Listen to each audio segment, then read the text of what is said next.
Hey, good evening. Thought I'd talk to you for a little bit tonight about judging others. You know, you don't have to look very far. Just scroll through your Facebook feed and you'll see all kinds of people making edicts, pronouncing judgments, letting people have a piece of their mind. I mean, we feel such freedom to judge other people.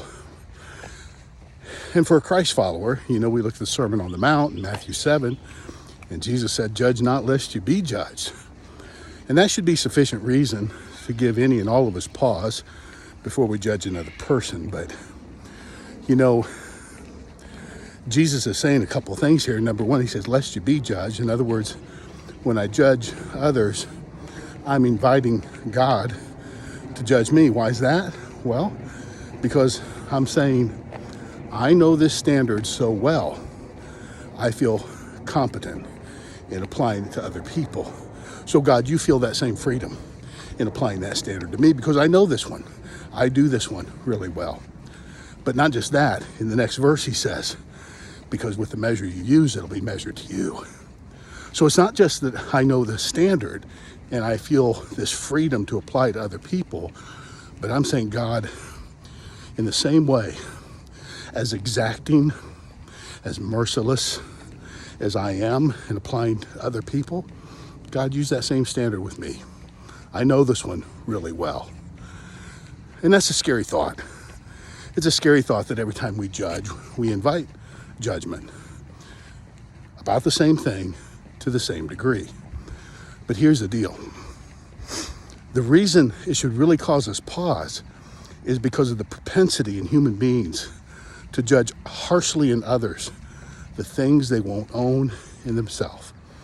I mean, this is just what we do. We look at others and we see something amiss, wrong, skewed in their life, and we just tear them up, forgetting the fact that we struggle with the same thing. Maybe not to the same degree, but we struggle with the same thing. This is something we see in the Old Testament with David, right?